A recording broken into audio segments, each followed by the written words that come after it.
All right.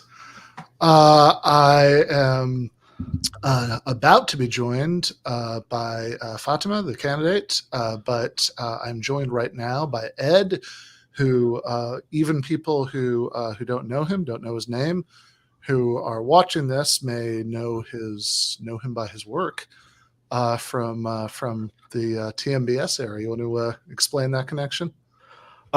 Yeah, Ben, I really appreciate you having me on today and everything.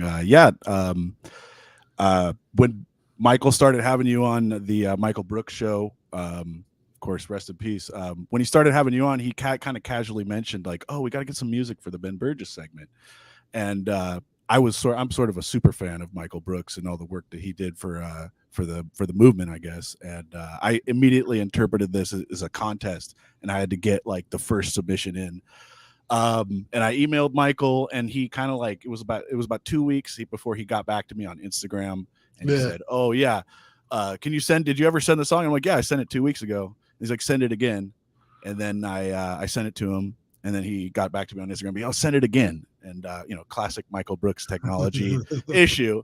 But they eventually started playing it on the show, which was a big honor for me because I have been, playing music in bars and stuff as like a small time musician or whatever for probably like 10 years now.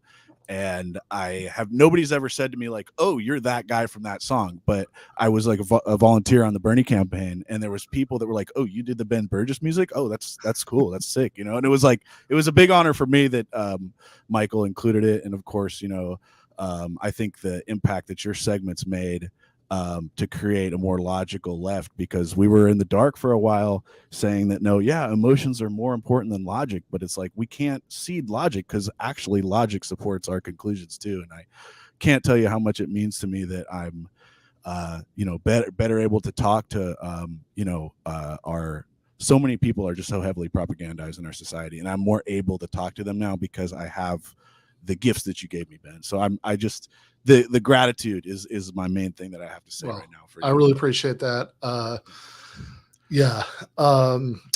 obviously appreciate the music. That was kind of running shtick every week. Are you ready for your song? But hey, so we have the candidate backstage, so we're going to bring her on in just a moment. But you first let me know about her campaign in connection with the event that we're doing in Los Angeles in I guess a little bit less than 3 weeks, on October 23rd at the Terragram.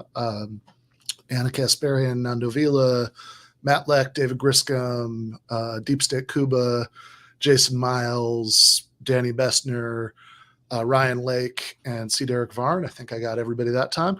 Link in the description, and she will also be there if anybody wants to meet her. I hope one good thing we could actually do out of this, not as the main thrust of it, but I mean, I think it'd be a very happy side effect would be to get people who might live in the area, include into some of these campaigns. So just for a moment before we bring her on, you want to introduce her a little bit? Absolutely. It'd be my pleasure. Thank you so much once again for the opportunity to do so. Fatima Iqbal-Zubair is running for California State Assembly, basically to represent us up in Sacramento. The district is district number 65 in our vast state of California. And the thing about District 65 is it has 7 oil refineries, which is more than any other district in the state.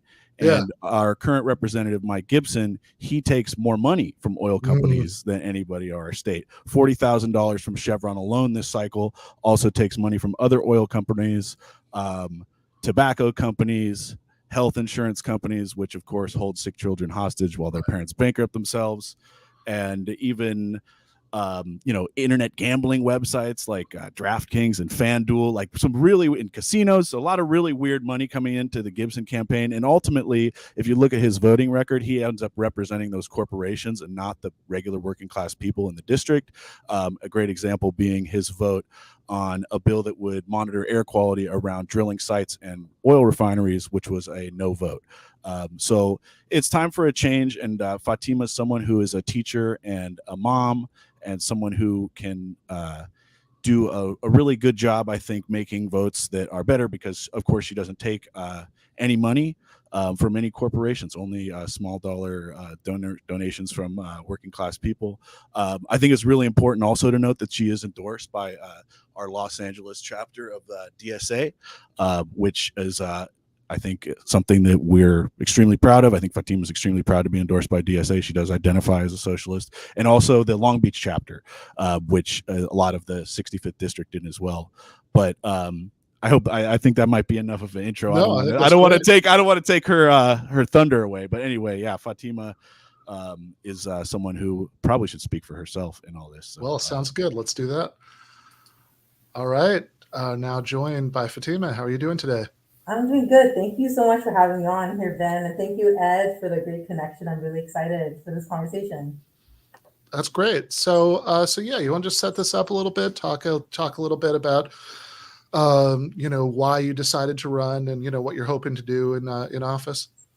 Yeah, I think Ed did a really great job, like honestly. But I will, yeah, just to add a little bit onto that, I'm angry like a lot of us are, honestly. If you heard me speak anywhere, if you hear a lot of people in my district, I was just at a community meeting today where, like people were just frustrated. And honestly, at this point, Ben, it's just trauma, right? Like, I mean, it's decade after decade of inaction on basic things like roads. I mean, Ed's canvas in our district, like we have like roads sometimes that are worse than even, developing countries in some areas. It's true. Basic things like, brown water, which I just heard today, again, is coming out of, someone's tap. So it's just ridiculous. These are basic rights, like, you know what I mean? And then of course we have our big ideas that we need that are also basic rights, like healthcare as a human right. We need to tax the wealthy, right? We do need a Green New Deal. But what I want to kind of bring to this conversation is, those are great terms, but these are, if you think about it at the very core, these are basic rights people should have. These are real experiences people are having in terms of having to have GoFundMe's for their healthcare, having to honestly not have the motivation, I know this as a teacher, to go to school because you have subs in 2 of your classes, and your classes are overcrowded, right? Saying that you need to do all the right things and graduate, and then you go to college and you're having to work 30, 40 hours a week. Like, these are actual real lived experiences. And I think in the progressive world, it's important to say that and share that. Like, you know what I mean? Like, the people are actually struggling. These aren't just buzzwords that, some of these issues that we need to act on and act on fast.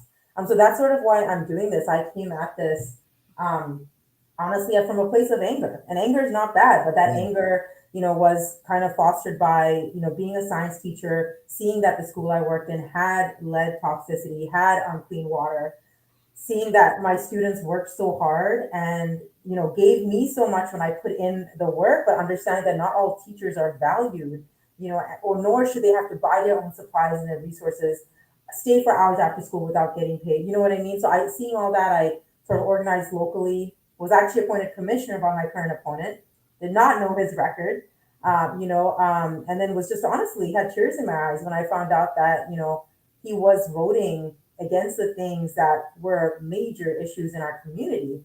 And I decided to run. Because of that. Can you give us some examples of that? Yeah. So perfect example of that is, I think, the biggest issue in our district, honestly, has been 4 big issues. So one of those has been environmental justice for sure. As Ed mentioned, we have a lot of oil drilling. We have the majority of the refineries in California, the 3rd largest refinery on the West Coast. And so a lot of his votes there, for example, he has never supported setbacks.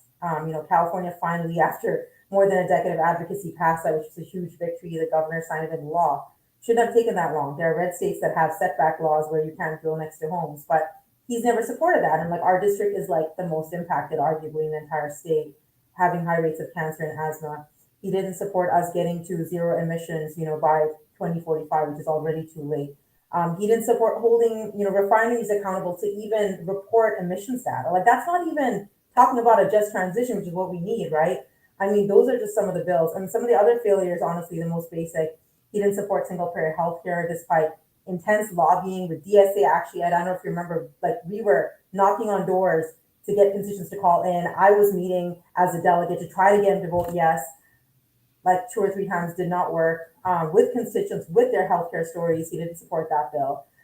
He also has voted against renters protections. I mean, over 60% of our district, the majority of our state are renters because of the housing prices, right? And we know that's the main reason people fall into homelessness or, being housing burdened.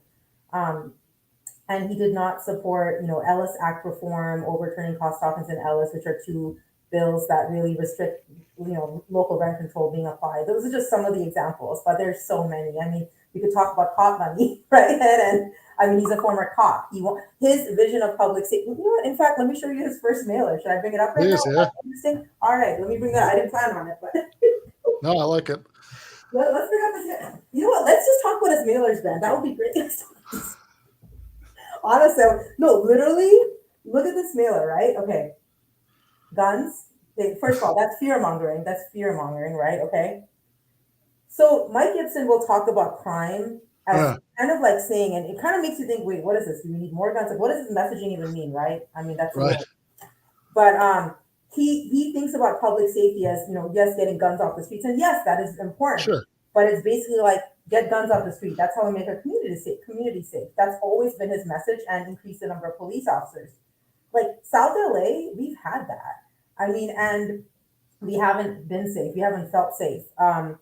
And so he's never talked about the root of the issue, which is really radically improving our public schools, radically increasing the minimum wage to close to $30 an hour, giving folks economic, stability, really investing in, affordable housing. Those are what we need to really avoid crime and stop the gang violence, because that's what's going to create true public safety. So, yeah. But I'm glad you said that. I mean, I think it's a really important point, because I think sometimes the left kind of runs in the other direction from talking about crime and all that, because we're used to hearing people bring it up with these like horrible reactionary solutions that they just want to lock more people up for longer and stuff like that. But you can acknowledge the problem and just say we have a very different solution. That you need to do all that stuff that you just said, that you need to you need to change the economic situation so people aren't desperate in the same way, which has actually been proved to be way more effective as a solution. 100%.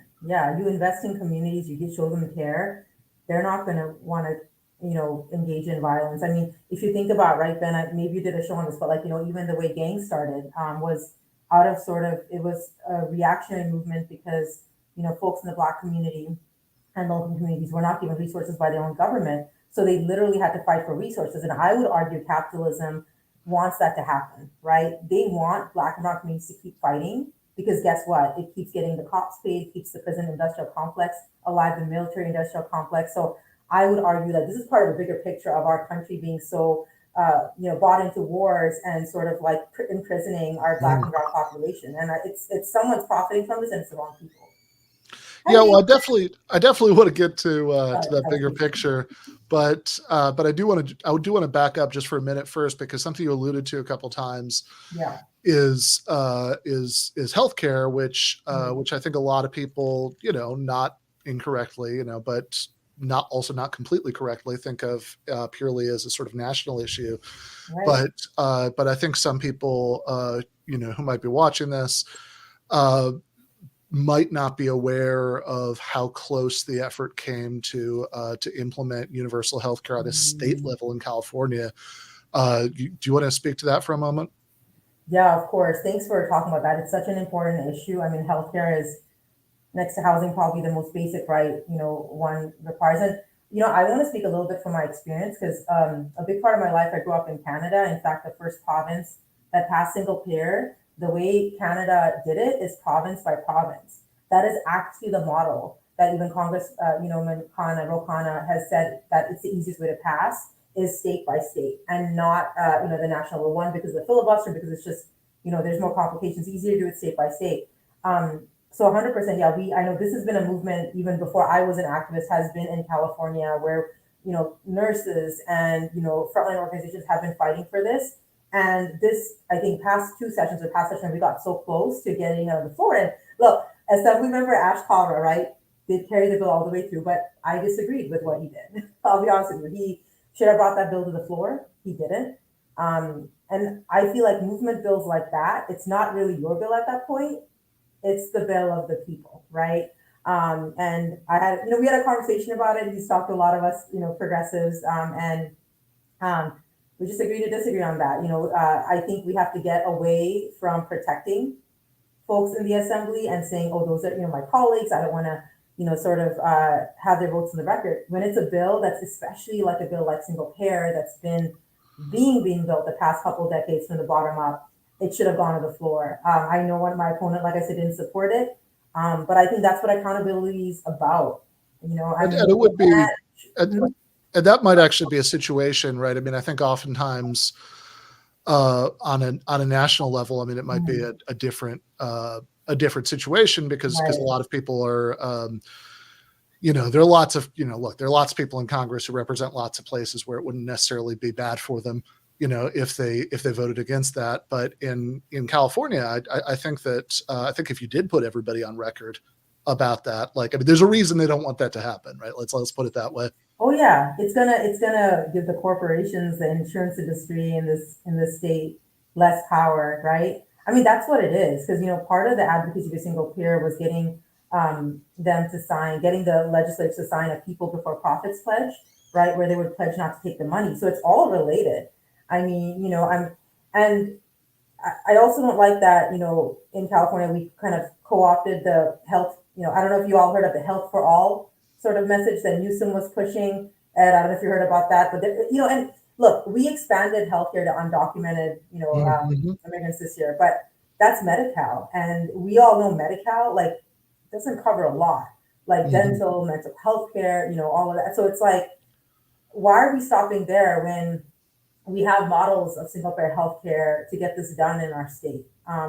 We just need to expect more from our state. I mean, if any state can do it, ours can. We have the money, we have the resources, and like you said, Ben, we have the progressives in the state who, vast majority of them, I would say, in California, I know in the country it's already the vast majority of us support single payer. In California, I would say it's upwards of probably over 75% or maybe even higher support it, because our state went to Bernie Sanders. We want this bill to pass. And so just do the will of the people, right? I mean, we can set the stage, we can create that model.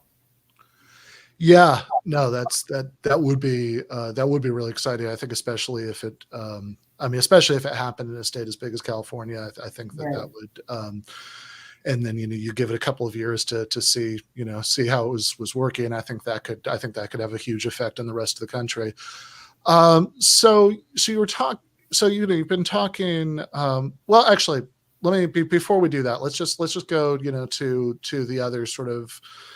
One of the other core issues that you referenced several times already, which is housing, and you talked about the right to housing, and you talked about the importance of guaranteeing housing, but on a kind of concrete level, what do what is it that you think that the California, that the state assembly should be doing on housing, and what is it that maybe your opponent has not been on board with? Yeah, I mean, yeah, there's so much. I mean, on housing. First of all, it always starts with the root with where people are getting their money from, and developer money, speculator money, real estate money is even more than oil and police money, believe it or not, in terms of what's lining politicians' pockets. So let's start there, right? When we think about the types of housing that are built, it is really not affordable housing. And I would argue, and I'm going to get in trouble for this because progressives in the state too that maybe disagree with me, I don't even think it's market rate housing. With the way our economy is, most people can't afford market rate housing or market rate rent, or whatever you would call that, right, in terms of rent. But so we have to really think about, if we say housing is a human right, we have to think about, okay, can people in this community afford it? But that's not the metric we use, right? There's the YIMBY movement that I know Ed knows about, right? And I don't agree with all of them. I'll be honest with you, I don't, because I don't think it's about market rate housing. Okay, so let's talk about the solutions, right? I do want to just pause on this because it's an important point what you're saying, that I think a lot of people are really quick to say that if there's some proposal for new development and if that anybody who's against it for any reason is just housing.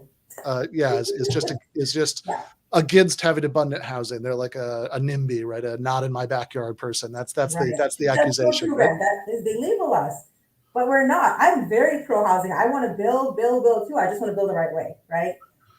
Yeah, so that's the question, right? Because I think that often well-intentioned people sort of nod along when they hear that, 'cause it's like, well, we all agree we want to build more housing, right? But then the question is, okay, but do you see any utility in like saying like, okay, but we're not going to like agree to that market rate housing if you're not building such and such number of affordable units, because like that's the only way to actually get those affordable units built, right? And that just seems like obviously that if that's your priority, that is a tactic that you would sometimes use. And it's not that you're secretly against developing housing. It's that it's that the overwhelming priority is having housing that that people, lower income people, can actually move into. Yeah, can I tell you something that honestly, like, see, I'm renting right now, and there's only I think 2 renters in the assembly, and I think that's part of it. It's folks that like are landlords and homeowners that are in the assembly and senate, and not I'm not against it, but I'm just saying they don't have the experiences of understanding what it's like to rent or feel like, you know what I mean, like the cost of housing is high, and I think that's why those lived experiences are so important. But I also think like, yeah, it's also some of these representatives maybe not having districts, right, Mm-hmm. that have low income folks, black and brown folks haven't seen or experienced gentrification like I have in my district. Like I saw Watts, become gentrified just like Chicago has. I've seen Compton become gentrified. I mean, we're seeing that happen in our district and honestly many places in California. And I think that's why it's important to elect people with like those lived experiences. So for me, I come at it with from that nuanced view, right? Of like, I believe in who is it? Sorry.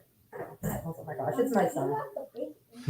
If I could just jump in one second, I think I'm in a podcast right now. Sorry. Yeah, go for it. 1 second, we were a few seconds ago we were talking about healthcare and how healthcare can trickle up from like California to national for universal healthcare. Right now here in LA there is a ballot measure which I was helping circulate the petition for. It's going to be on the ballot in November. Yeah. It's called Measure ULA, and what it's going to actually require is if they develop new housing and they hey Aiden, if they develop new housing, they have to, and they demolish an existing building, they have to provide replacement housing within the new building at the same rate. So they destroy a 6-unit building, they put up a 12-unit building, the first 6 units in that new building, they have to rent them out at the same rate and actually offer them back to the former tenants too. So this is like, hopefully this type of thing could trickle up to the California statewide stuff as well. Yeah, so that takes us to Fatima, this is where you were about to go before I cut you off earlier, which was talking about solutions. So let's do that. Right. Yeah, let's talk about that. I mean, this has been a good brainstorm, right? Thanks for bringing that up too. I mean, because I think that's what it's about. There's so many creative ideas. And right now, Ben, part of the reason some of these, before I start with this, just aren't implemented, again, is because folks talk about housing, but when they're in the pocket of luxury developers or speculators, they're, not really into that. I've seen that happen. I've seen them come in my community and, elected officials approving sort of contracts that aren't really good for the community. So solutions, okay. So just to kind of say some bullet points, right? One, we need to make sure we protect renters.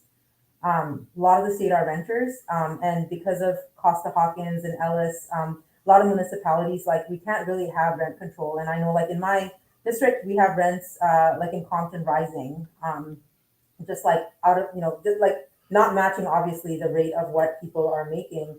And so that's an issue. That's pushing a lot of folks out of housing.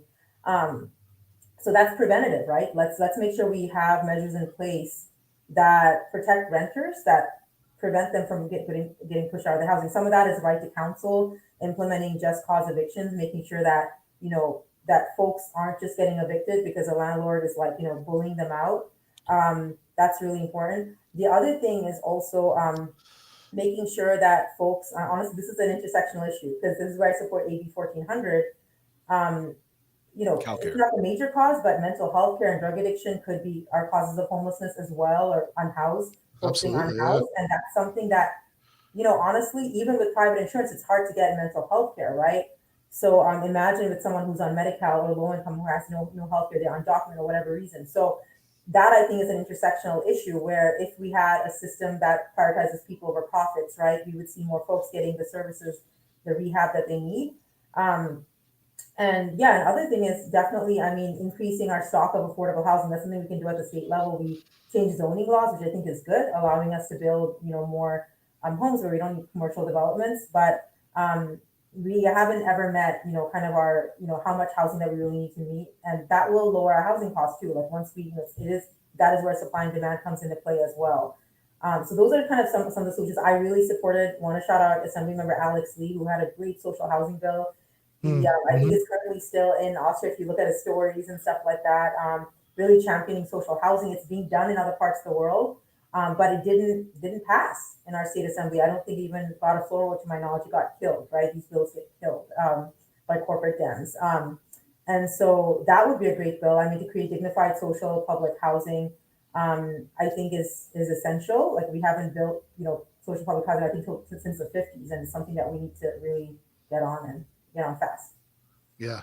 So, I mean, in all these specifics, housing, healthcare, clean water, you've, I mean, you sort of talked earlier briefly about capitalism, about sort of larger framework for how to think about all of these things. That these are all kind of basic human needs that are sidelined or given, like distant second, priority, if that, because we live in a society where, profit is the overwhelming, engine of everything that happens. Yes. And that's what's consistently prioritized. And so I was wondering if you could speak a little bit to that larger vision as we kind of get into the last part of this and get like sort of how you see this kind of this kind of state and local electoral work, like what you're doing, as tied into maybe a broader movement and a broader vision for doing something about that bigger picture. Like one of the things that Ed mentioned when he was introducing you was that you've been endorsed by the Los Angeles and Long Beach chapters of Democratic Socialists of America, so any part of that you kind of wanted to pick up and run with. Can I just, I don't want to cut you off, Fatima, but just one thing real quick that's worth saying is that the money that is contributing to your opponent's campaign, the oil money, the all the companies that we mentioned earlier, I think it's really important to mention that money is profits made off of consumables purchased by working people. When you pay rent, when you buy gas, you are not thinking, oh, I'm going to give money to Mike Gibson. You're thinking, I'm just buying this commodity that I need to survive. These corporations are using their power and they're giving it to people that make laws that favor them and frankly pick winners and losers. So oh, you want capitalism? This isn't a free market. We don't even have like capitalism as a libertarian would describe it. So I just needed to tee off on that. Capitalism's incompatible with democracy. I proved it with logic. I hope you enjoyed that, Ben. But anyway, Fatima, I'm sorry to cut you off. I want to. No, that's okay. No, I mean, I think that's you answered a lot of what Ben was trying to ask, like what the bigger picture of like why the system is broken. I mean, I agree. I think money and politics is the biggest problem. And it's why under infrastructure on my website, because that's been the top issue in my district, I talk about people before profits. And, again, another thing Assemblymember Lee was trying to do is kind of pass, some semblance locally of clean money elections. We can't overturn Citizens United, but a large part of my fight, in the progressive caucus side, it's one safe place in the Democratic Party that I feel safe in. We've been fighting to get a lot of that money out of the party and have the party not endorse. Imagine if we say, well, if you're running as a Democrat and you take this money, we're not going to endorse you. I mean, imagine, that would really affect a lot, make a lot of these politicians rethink, right, where their money's coming from. But I think, that is the root of the issue because you think about, big picture, when you were asking this question, I thought about how income inequality is the worst in our state. And it's expanding. So not only is it stagnant, it's getting worse and worse and worse. And it's like an urgent crisis, right? And it's sickening when you see that we had like a really huge surplus in the pandemic, but working class people were struggling.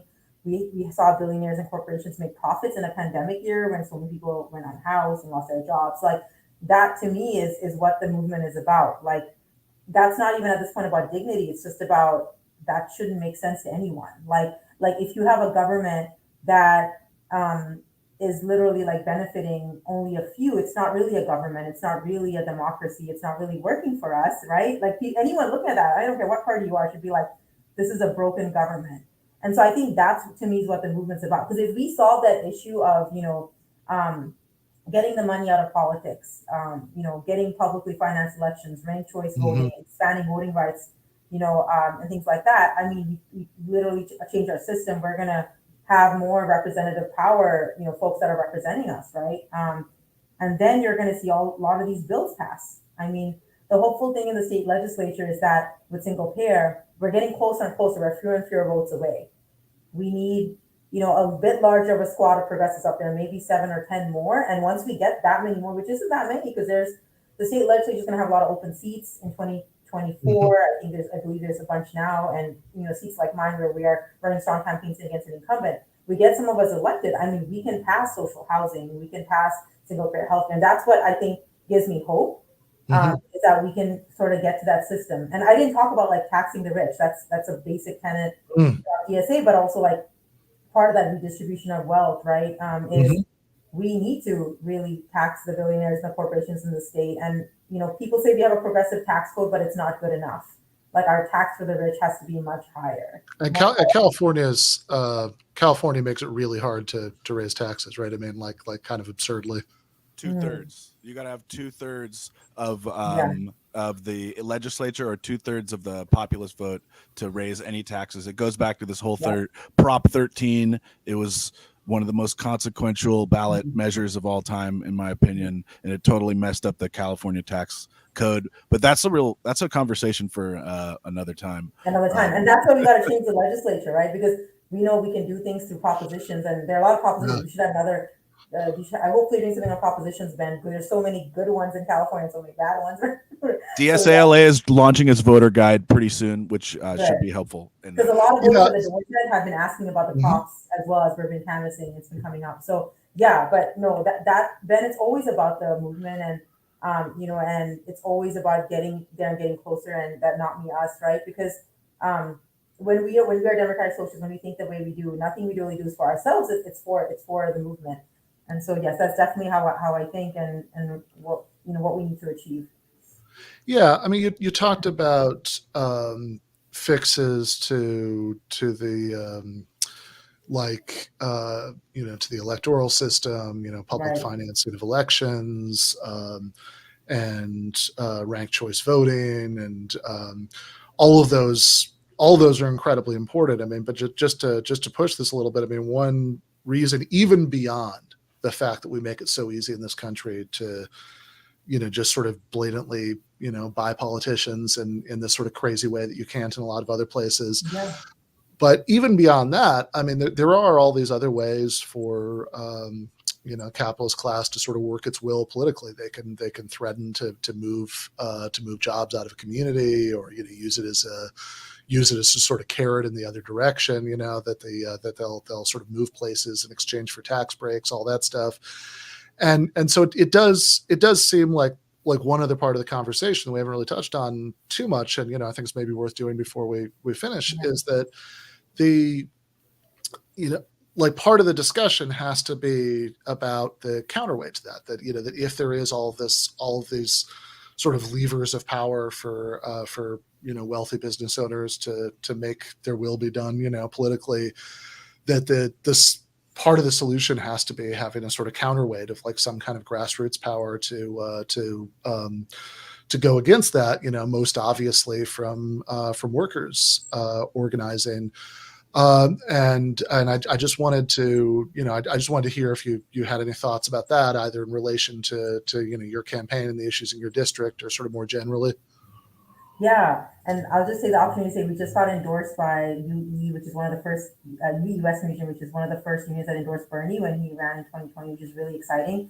And like, honestly, I'll talk about what we discussed a lot when I was with them this past Sunday. I learned that like unions were actually we see Starbucks and Amazon and all these great movements happening, but the amount of workers in unions is actually a lot lower than it was, in the 50s and 60s, and things like that. And so we need to really honestly strengthen the labor movement, right? So we need to, yes, I didn't. I need a minute. Yeah, I'm almost ready. Just give me 2 minutes. Sorry. Your mom, right? Okay. Yeah. So we need to strengthen the he's adding fun points to the podcast. I Sorry. like it. Yeah, but we need to really, strengthen the labor movement, right? Like, I mean, we need to make sure that we can unionize more working workplaces.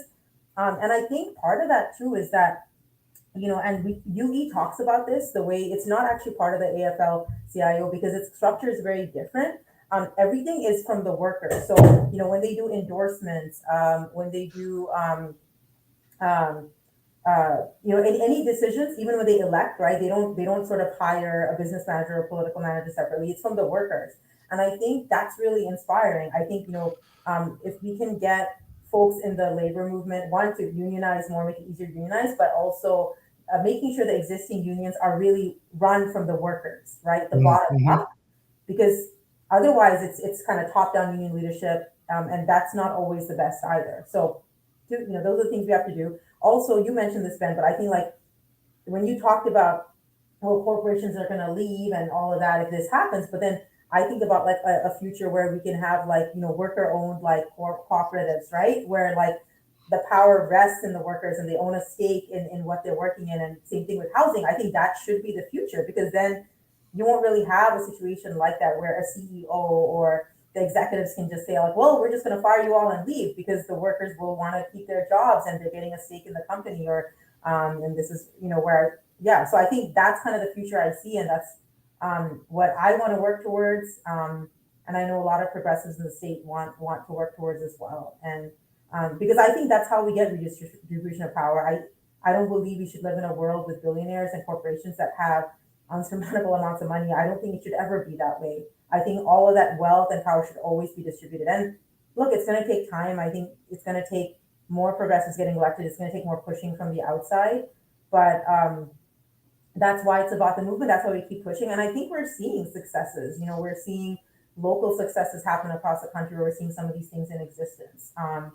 And so I do see that future. And like California is the place to do it, right? Because we are progressive, but we're just not seeing these elected officials represent us. And we need folks that represent the majority of the state. Yeah. Well, where can people find out about your campaign? Yeah, so FatimaForAssembly.com, Fatima, my first name, FORAssembly.com. Please, I would urge you, because we're grassroots powered, and ballots are literally going out in a few days. We're trying to keep our field program going. Our first mail piece is about to go out. We need the money now. So please, grassroots donations are so helpful. You can volunteer. We're also still hiring paid canvassers. So anyone listening, right, that wants something part-time, please, message me, Fatima at FatimaForAssembly.com, because we're looking to grow our field team. If you're local in LA County, we'd love to have you. But yes, my website is where you can find like all of that information, my email address, and how to get plugged in my social media and all of that as well. Excellent. Yeah, that link is also in the description for this stream. Well, I'm excited about meeting you in a few weeks. So thank you again so much, and thank you, Ed, for setting this up. And we'll cut it there for today. Left is best.